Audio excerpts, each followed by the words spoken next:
Hello students, good morning. Online class में एक बार फिर से आपका स्वागत है।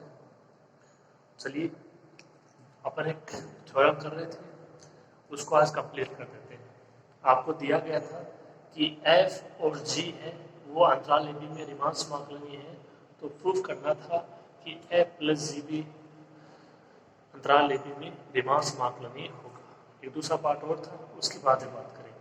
तो लास्ट का वो यहाँ तक हो चुका था, U F plus G P three minus L F plus G P three.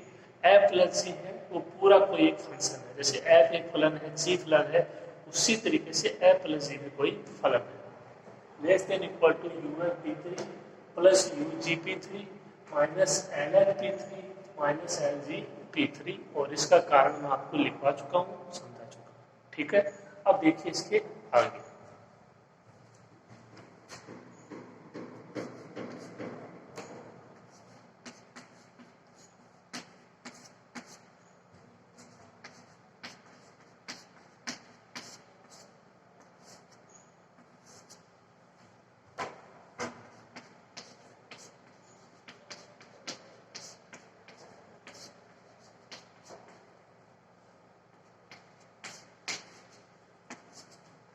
इसको आप ऐसे भी लिख सकते हो कि बात में you F P three minus L F P three plus U G P three minus L G P three. Okay, अब एक पॉइंट अपन काम में ले चुके हैं, जो आपको मैंने नोट लगवा के 2 पॉइंट लिखवाए थे। अब बारी है दूसरे पॉइंट की। ठीक है, तो जो आपका एक पॉइंट और था वो कुछ इस तरीके से था। देखिए,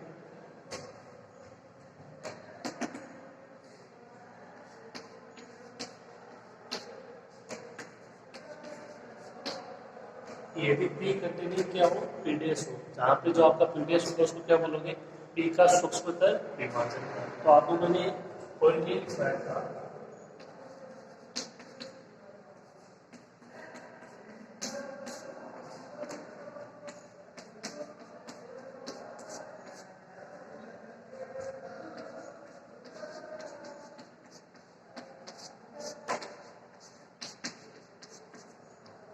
ये पॉइंट आपको मैंने लिखवाया। ठीक है, अब यहाँ पे देखिए क्या है,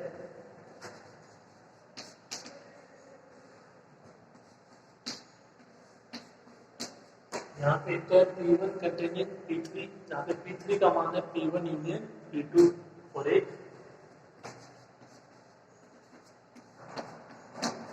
है P2 कंटेनिंग P3। तो देख लीजिए एक बार, अगर आप इससे कंपेरिजन करोगे तो P की जगह P1 है, जो P है उसकी जगह P3 है। तो यहाँ से देखिए क्या मान हो जाएगा,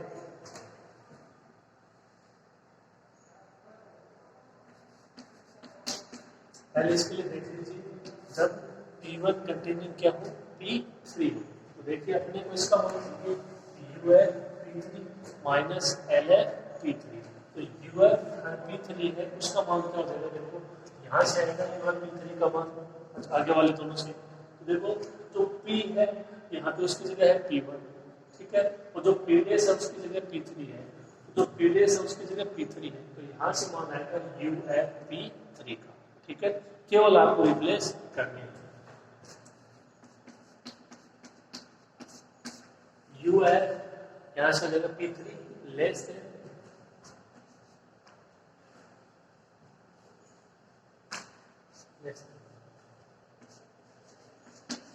यू है P, और यहाँ पे P की जगह क्या है P1। आपका चिन्ह भी सेम है, इसका मतलब यू है जो P3 है उसकी जगह यू है P1 अप्लाई कर सकते हो।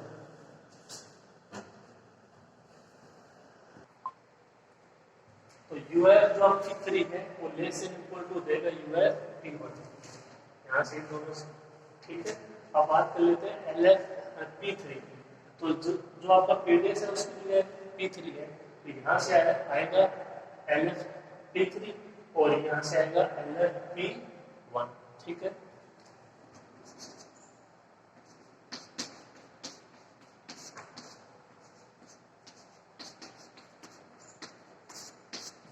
रिप्लेस करना का ध्यान से आपको एल एफ यहाँ से P1 less than equal to L F P3।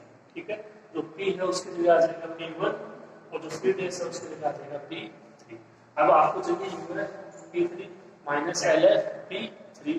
तो यहाँ से आपको चाहिए माइनस, तो इसको माइनस से मल्टीप्लाई करेंगे तो इसका जो आपका चिन्ह है वो चेंज हो जाएगा।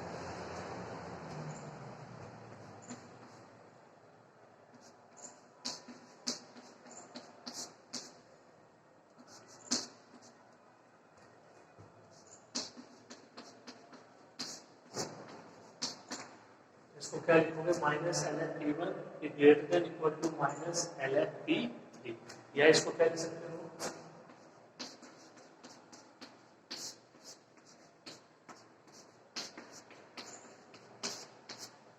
ये तो एक ही बात है, minus LF P3 less than equal to minus LF P1। इसको और इसको जोड़ दीजिए क्योंकि इनका चिन्ह वो सेम है, less than equal to.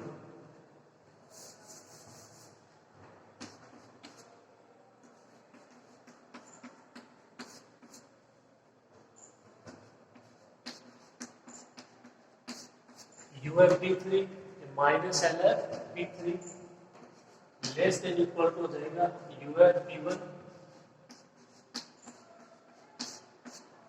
P1 minus LF P1। इसकी जगह आप ये मान अप्लाई कर दो, ठीक है। इसी तरीके से इसके लिए हो जाएगा। ओके, यहाँ पे फलन है जी, तो उसके लिए वो देख लेते हैं।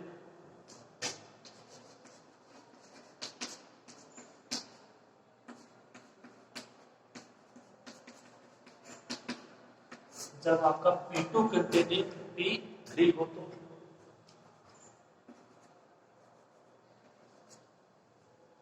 P2 कंटेनिंग होगा P3, तो इसका मतलब यहाँ पे थोड़ा सा आपको चेंज करना है, जो आपका P1 है उसके जगह आ जाएगा क्या, P2। तो यहाँ से देखिए मान क्या होगा,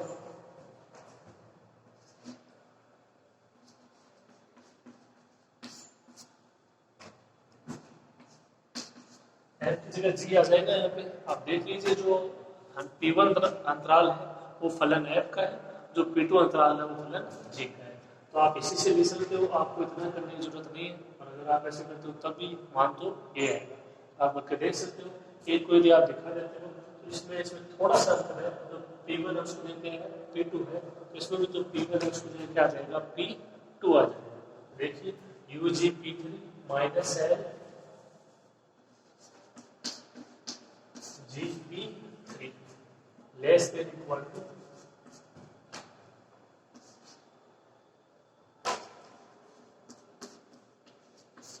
UG P2, जो आपका P1 है उसकी जगह P2 आ जाएगा।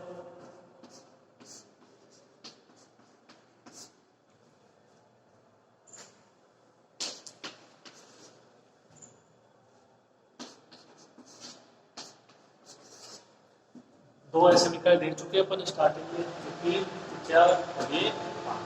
तो 4 और 5 आपको इस संबंध से अप्लाई करनी है। ये आपको मैं स्टार्टिंग में प्रूफ करवा चुका हूँ, नोट लगवा के भी पॉइंट मैं आपको लिखवा चुका हूँ। ओके, तो ऐ समीका 4 और 5 का उपयोग करेंगे ऐ समीका 3 में।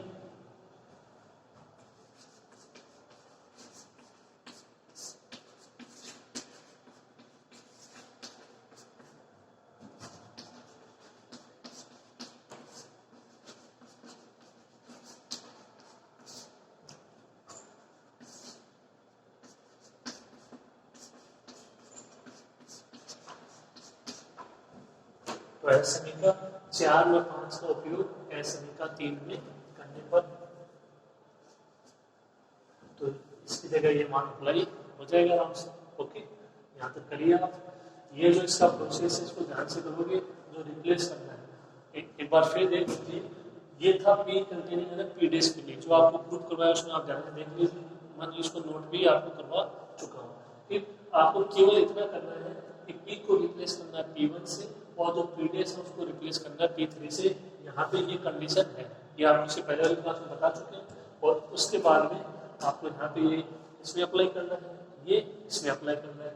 यहाँ पे माइनस है तो इसको माइनस से मल्टीप्लाई करा दिया, इसको आप ऐसे भी लिख सकते हो, ये चिन्ह सेम है, दोनों का ऐड करा दिया।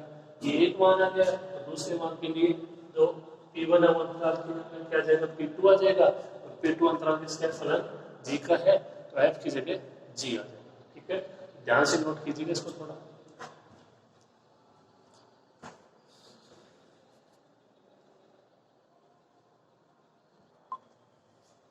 तो देखिए 4 और 5 का उपयोग करते हैं समीकरण 3 में। तो U F plus G P three minus L F plus G P three less than equal to, ये मान था, इसके लिए कौन सा मान आ जाएगा?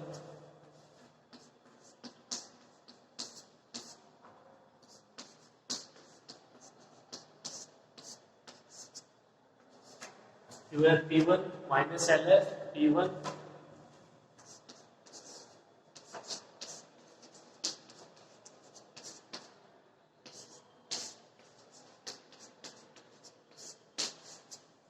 You G P two minus L G P two. ठीक है, आपको केवल इसमें मान अप्लाई करना है।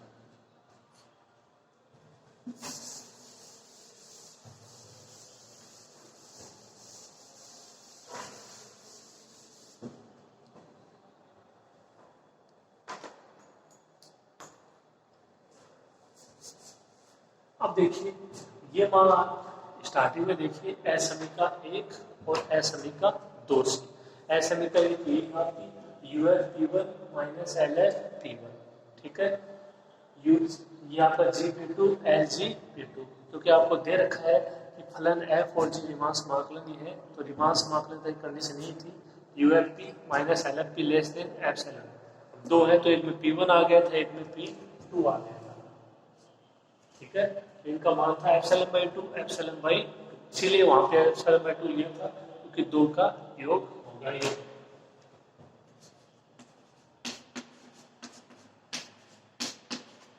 इसका मान लिया एप्सिलॉन बाई टू, उसका मान लिया एप्सिलॉन बाई टू, और ये वहां पे था लेस देन, तो लेस देन इक्वल टू की जगह लेस देन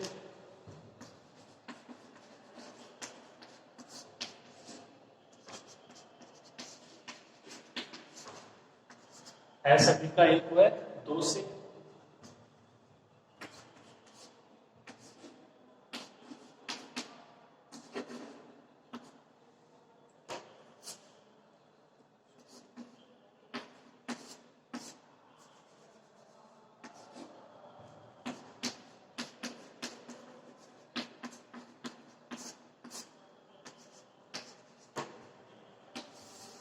एक कंडीशन आ गई you F plus G P three minus L F plus G P three less than epsilon, और इम्पोर्टेंट कंडीशन है वो यही थी।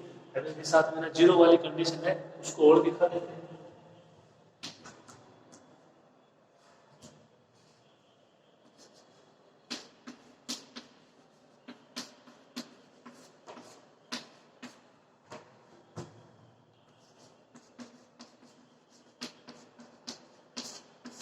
निम्न धार्म योग है वो ऊपरी धार्म योग से कभी भी अधिक नहीं होगा, तो इसको आप ऐसे लिख सकते हो।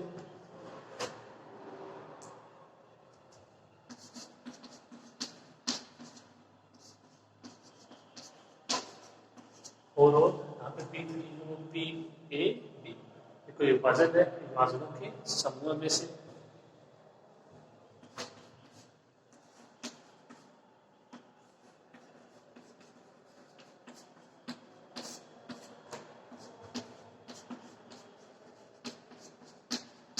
ये तो बिल्कुल आसान है, आप इसको आराम से कर लोगे। ये आपका इधर आएगा माइनस, तो ये बच जाएगा 0 less than equal to U F plus G P three minus L F plus G P three.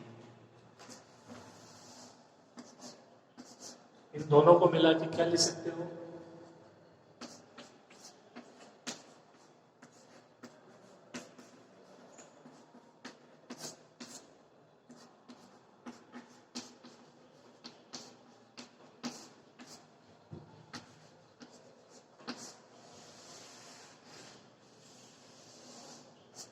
Zero less than equal to U F plus G P three minus L F plus G P three less than epsilon. और ये किसकी condition है? Riemann समाकलनता के आवश्यक व पर्याप्त प्रतिबंध से। ये कंडीशन आपकी अब तो अच्छे से याद होगी, क्योंकि इतनी सारी थ्योरमों में ये कंडीशन यूज हो चुकी है, रीमान समाकलनता की कंडीशन। ठीक है, तो यहाँ से क्या बोलोगे?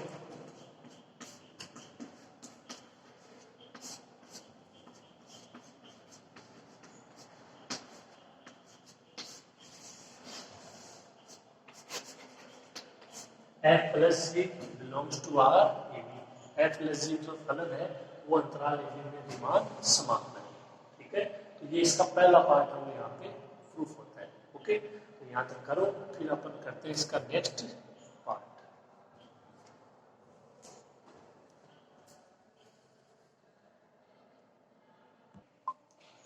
देखिए ये इसका अगला पार्ट है जो अपने को प्रूव करना है। समाकलन ए से बी एफ प्लस जी और एक साथ में कोई आप बना इसका लेते हो चर H D X equal to समाकलन ए से B F X D X plus समाकलन ए से B G X D X. ठीक है, इसको प्रूव करते हैं। तो देखिए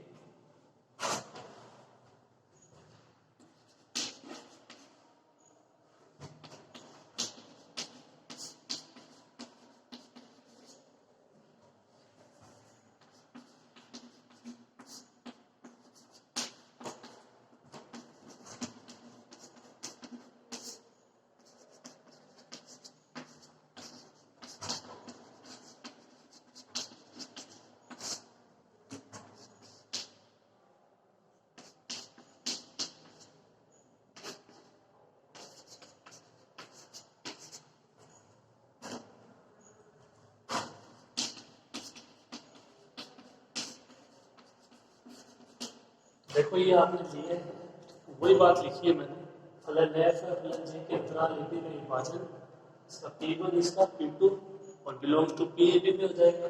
इस प्रकार है। तो देखिए आगे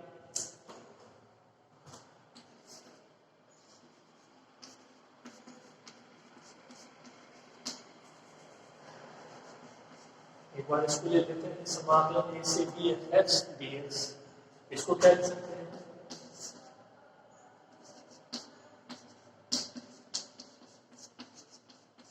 इसको कैसा लिख सकते हैं, समाकलन A bar B F X D X. यहाँ पे इन दोनों में क्या अंतर है, ये पूरा आपका ये समझ सकते हो कि रीमान समाकलन है और ये है निम्न रीमान समाकलन। A bar B F X D X और एफ है वो अंतराल ए बी में रीमान समाकलन ही है। तो इसका जो आपका निम्न रीमान समाकलन है जो ऊपरी रीमान समाकलन है वो दोनों बराबर है और वो इसी के बराबर होते हैं। ठीक है, आप याद कीजिए वो कंडीशन जहाँ पे इसके माने एक और आता है बराबर में समाकलन ए से B bar F X D X, तो वहां से ये अपन ने लिखा है।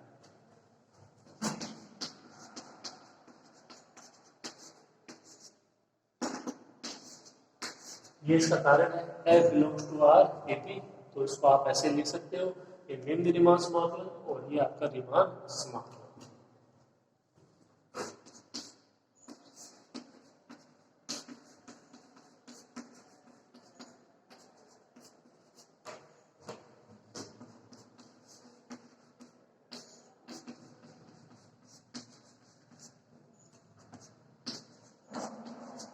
क्या किया, दोनों तरफ ये माइनस एप्सिलॉन बाय 2 जोड़ दिया या एप्सिलॉन बाय 2 घटा दिया और बाकी ऐसे कैसे लिखा है इसको।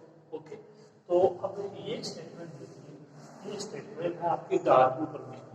आपको मैंने थोड़ा प्रूव करवाए थे, स्टार्टिंग में थे लगभग 3-4 प्रश्नों के बाद में डार्क ऊपर में। हालांकि उसका मैंने नाम नहीं बताया था थ्योरम का, लेकिन बाद में मैंने आपको बता दिया था कि इसका नाम है डार्क ऊपर में और आपने उसका नाम लिख दिया।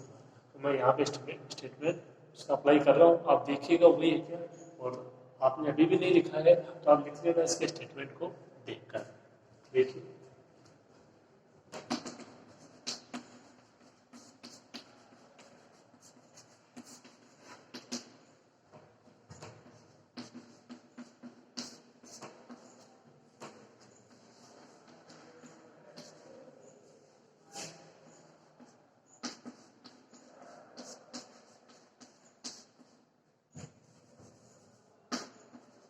ये स्टेटमेंट था, उसके दो पार्ट थे, एक था एलएफपी के लिए, एक था यूएफपी के लिए।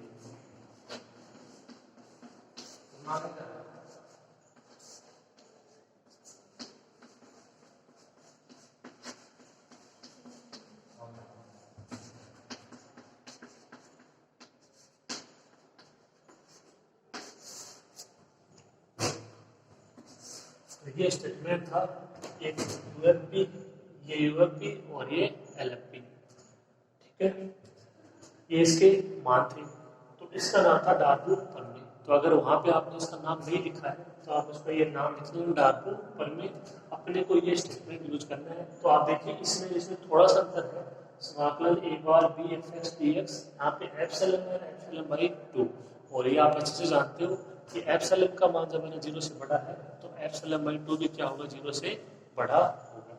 ठीक है, तो यहाँ पे इसका स्टेटमेंट काम में ले लें। आप यहाँ तक लिख लीजिए इसको। तो यहाँ पे देखिए ये जो ऊपर वाला स्टेटमेंट है इसका यूज करेंगे। समाकलन a bar b fx dx और ये माइनस एप्सिलॉन की जगह एप्सिलॉन बाई 2 है, उससे कोई फर्क नहीं पड़ेगा। तो यहाँ पे देखिए इसका मान क्या है, LFP है, इससे लेस देन, ठीक है, इससे ग्रेटर देन है LFP। तो LFP यहाँ पे था विभाजन P। अब देखिए जो फलन F है यहाँ पे, जो अपना ये क्वेश्चन है इसमें फलन F का जो विभाजन है वो है P1। यहाँ पे क्या आ जाएगा P1, तो इसको क्या लिखोगे,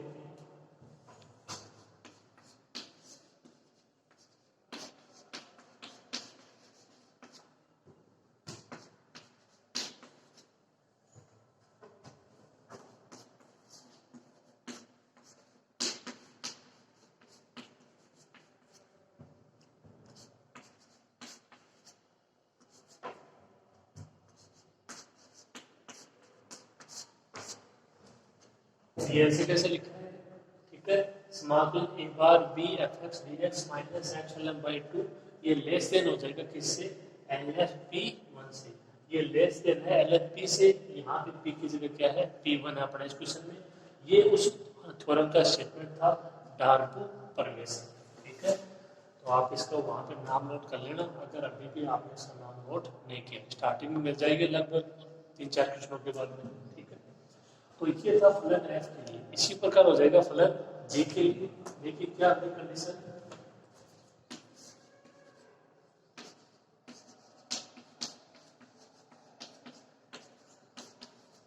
और ये 2 है इसीलिए एप्सिलॉन की जगह एप्सिलॉन बाई 2 लिया है, ओके, क्योंकि ऐड करना है, इतना तो समझ ही जाओगे।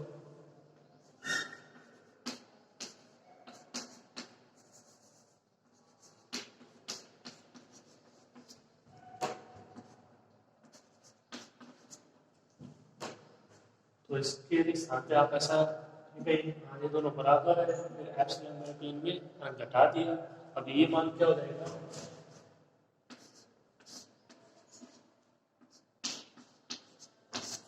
LG बिंदु। तो फलन F है उसकी जगह G है, और जो फलन G है उसका यहाँ पे विभाजन क्या है, P2 है, ओके।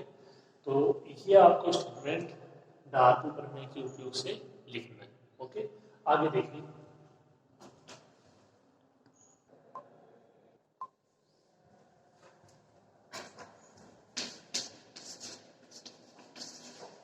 ये समीकरण 6 और 7।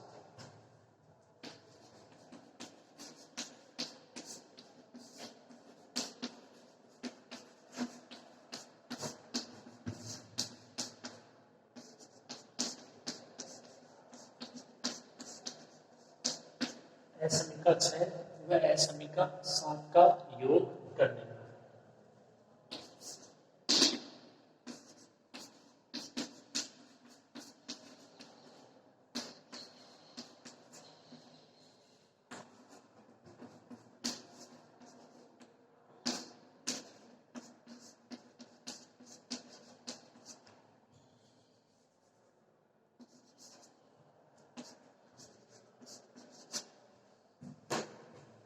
इसका और इसका रेट हो जाएगा,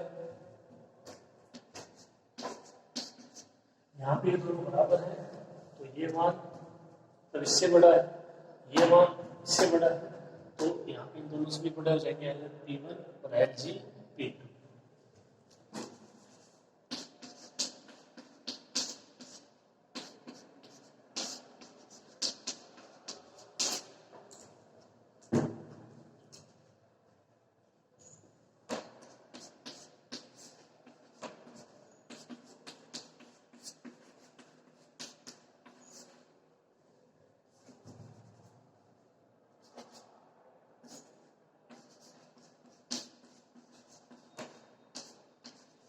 तो ये दोनों ऐड हो जाएंगे। समाकलन a से b fx dx प्लस समाकलन a से b gx dx, epsilon by two minus का एप्सिलॉन।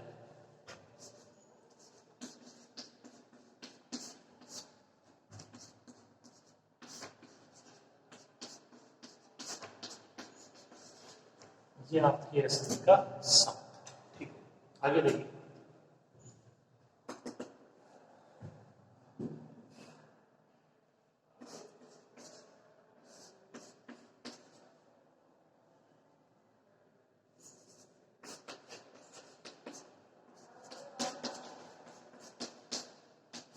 जब P1 कंटेनिंग P3 हो तो, या इससे पहले वाले में हो चुका है, तो देखिए इसको आप ऐसे लिख सकते हो।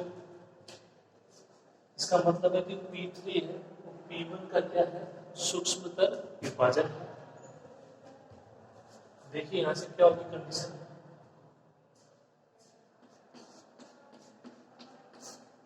LF P1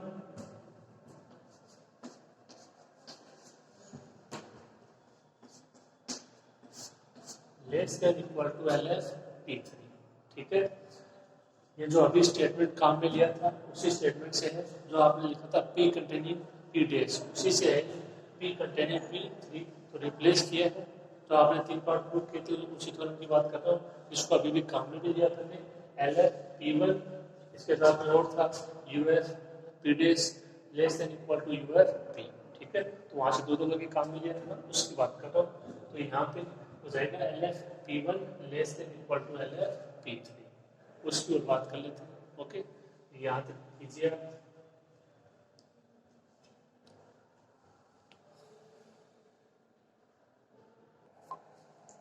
देखिए ये आपके एसमी का 7 है और ये दो रिजल्ट है। LF P1 लेस देन हो जाएगा LF P2 से, LF P3 से, और जो LG P2 है वो लेस देन हो जाएगा LG P3 से। तो ये कंडीशन है किसके लिए, P1 कंटेनिंग P3 के लिए है,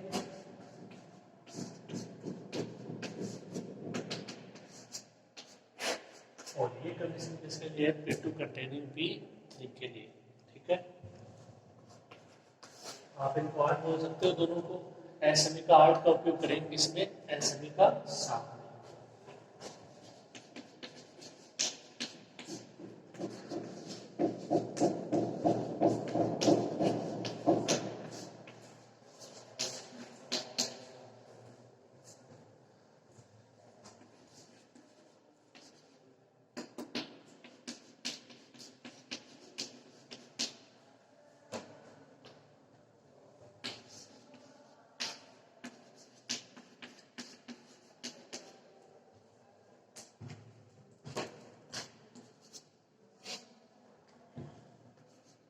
तो जो लेस देन है उसकी जगह क्या आ जाएगा, लेस देन इक्वल टू आ जाएगा, LF P1 की जगह LF P3,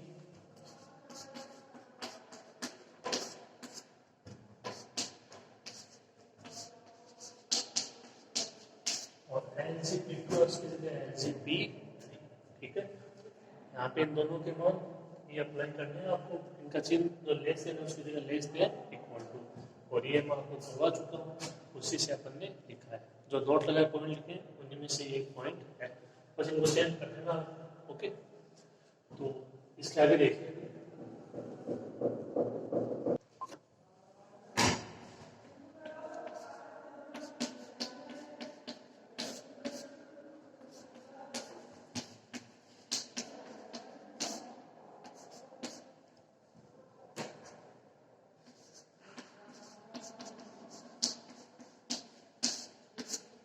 इसके बाद में LF P3 plus LG P3, उसका मान लेस देन इक्वल टू होगा किससे, LF प्लस G P3। तो ये कंडीशन भी अपने आ चुकी है, कल जो स्टार्टिंग में पार्ट अपने काम में लिया था। ओके, तो दो कंडीशन थी, ये उनमें से कोई एक कंडीशन है, देखिए।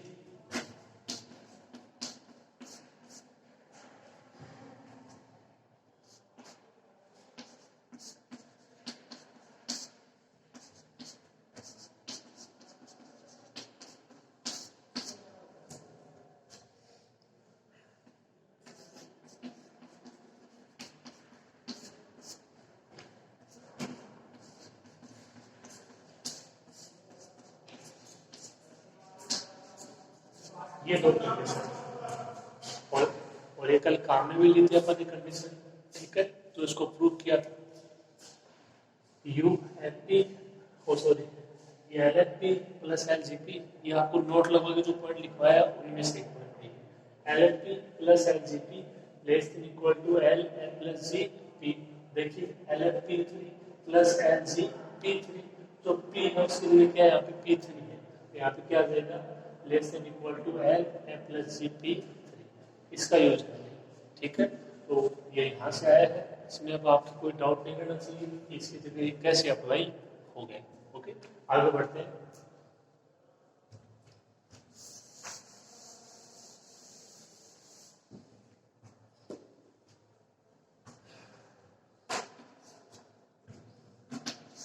ये मान यहाँ रखेंगे,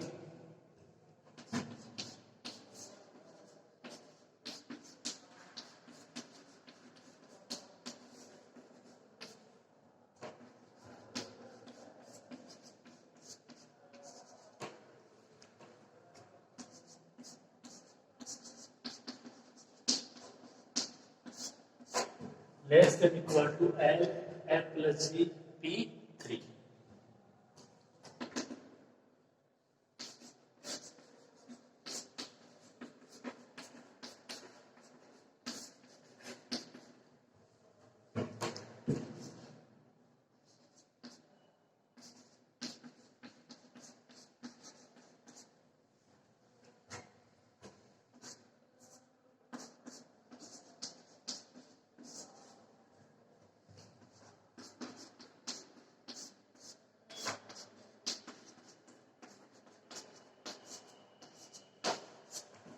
ये परिभाषा होती है निम्न रीमान समाकलन की, ठीक है।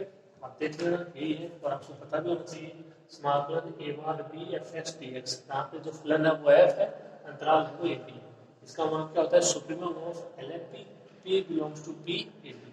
अब आप थोड़ा सा देख लीजिए, जो एल एफ पी है उसकी जगह है L F plus G P three, यानी जो अंतराल जो आपका विभाजन पी है उसकी जगह है विभाजन पी थ्री, जो फलन एफ है उसकी जगह है फलन एफ प्लस जी, ठीक है। तो यहाँ पे देखिए इसमें क्या परिवर्तन हो जाएगा,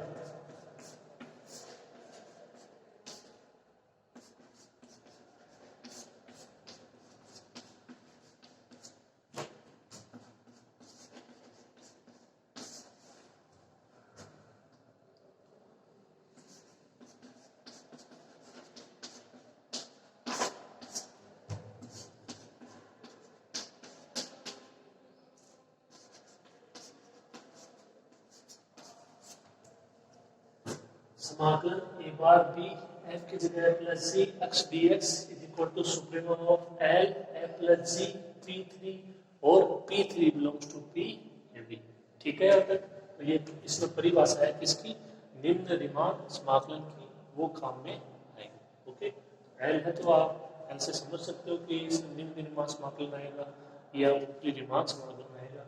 प्रत्येक चिन्ह निम्न डाल हुए होगा तो निम्न रीमान समाकलन, और बाकी आप जानते हो, ठीक है। तो इसका यूज करेंगे, देखिए इसमें किस प्रकार से आप यहां तक करते हैं।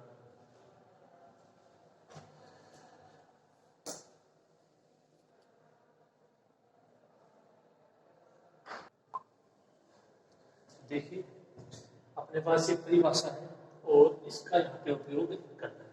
तो एक क्लास में बात हुई है, एक दिन दो क्लास में बात होती है, और बोल रहा हूँ उसको ध्यान से सुनना, शायद आपको थोड़ा बहुत याद आ जाए।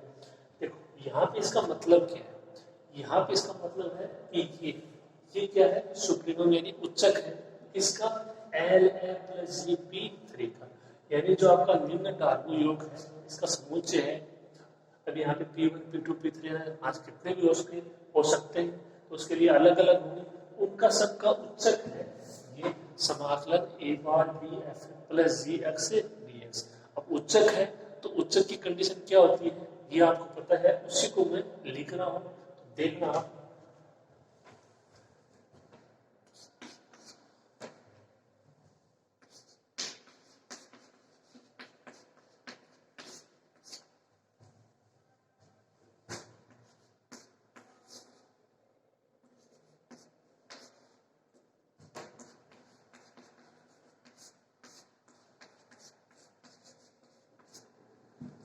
L A plus G P three less than equal to समाकलन A bar B A plus G X D X. देखिए ये उच्चक है तो ये उच्चक की तो कंडीशन है, ये आपका फलन और ये इसका उच्चक, ठीक है, ये इसका बड़ा मान, ये आप समझ सकते हो कोई छोटा मान, आप इतना समझिए ये इसका कोई उच्चक है समाकलन A bar B A plus G X D x.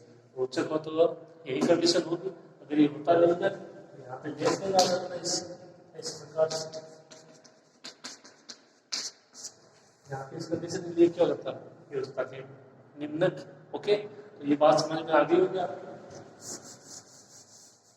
इस परिभाषा से आपको समझना है, देखो सुप्रीमम है किसका L N plus G P three और सेट है मतलब P one P two P three P four, यहाँ पे रहते कितने भी विभाजन लो उनका उच्चक है कौन, समाकलन A bar B A plus G X D x. अभी उच्चक है तो इसकी कंडीशन यही होगी, ये आपका फलन और ये इसकी उच्चक की कंडीशन, ठीक है। तो ये आपको अच्छे से समझना है।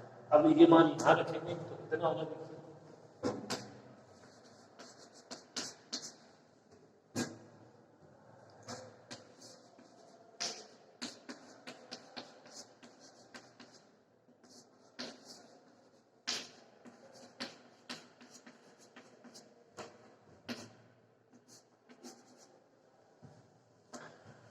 लेस देन इक्वल टू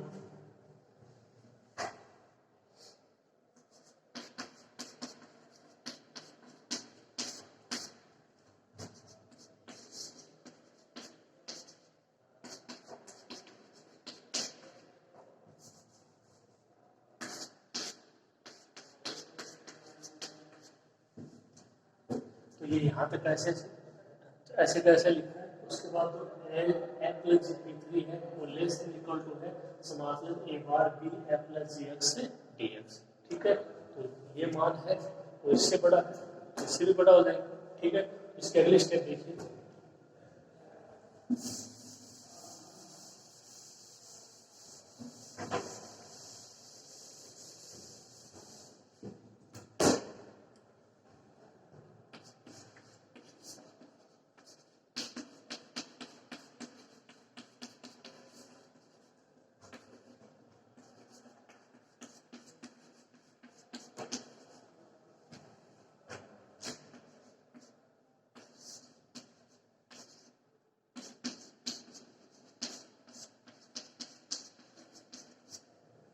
अब देखिए एप्सिलॉन है, आप इस एप्सिलॉन को इधर भी रख सकते हो और यदि आप इसको इधर लाओगे तो ये हो जाएगा प्लस का एप्सिलॉन, ठीक है।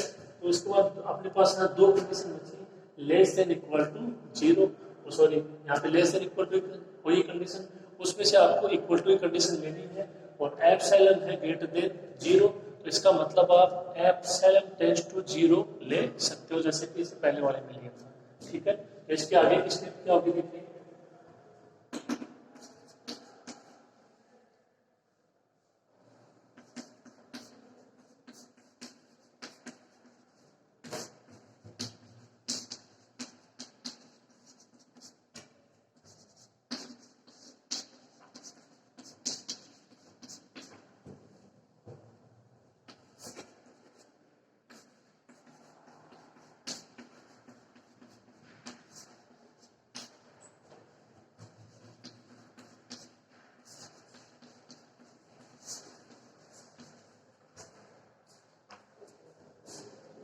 और ये यहाँ पे देखो समाकलन A bar B A plus G X D X, ठीक है। तो यहाँ पे इसकी जगह मैंने लिख दिया समाकलन ए से B A plus G X D X. इसको आप बराबर लिख सकते हो, क्यों, क्योंकि आपने प्रूव कर दिया कि ए प्लस जी भी क्या है, रीमान समाकलन ही है, ठीक है। तो मैं इसका कारण लिख देता हूँ,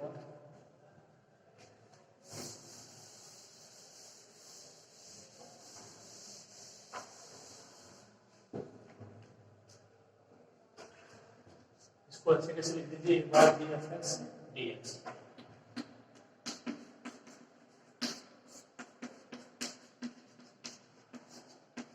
भी अपन प्रूव कर चुके हैं कि ए प्लस जी वो एक भी रीमान समाकलन ही है, मतलब जो ये फलन है इसके लिए भी ऊपरी रीमान समाकलन और निम्न रीमान समाकलन दोनों बराबर हुए। देखो क्या आप इसको ऐसे लिख सकते हो,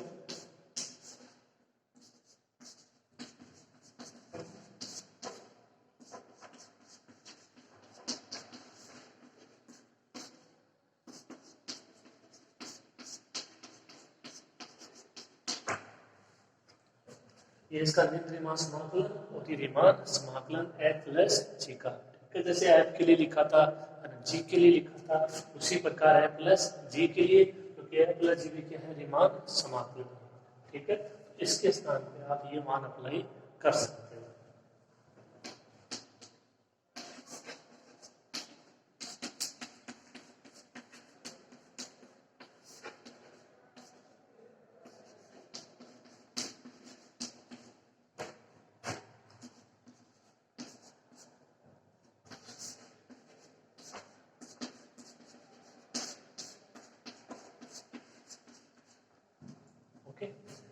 थोड़ा सा और एक दो स्टेप आप इसको यहाँ तक कर लीजिए।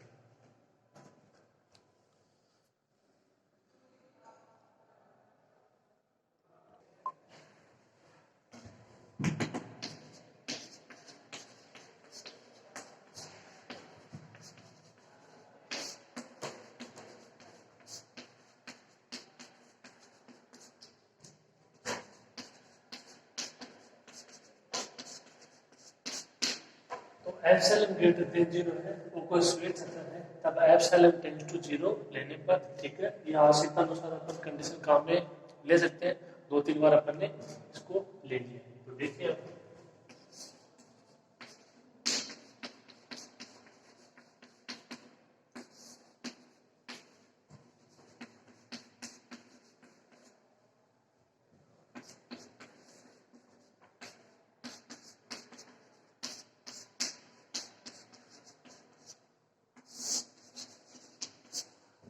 तो क्या प्राप्त होगा, समाकलन a से b fx dx प्लस समाकलन a से b gx dx, ये हो जाएगा 0। यहाँ से इक्वल टू कंडीशन लेंगे, समाकलन a से b f plus gx dx। ये आपका था दूसरा पार्ट, ठीक है। तो थोड़ा बड़ा हो गया क्वेश्चन, ठीक है, ध्यान से करना है इसको।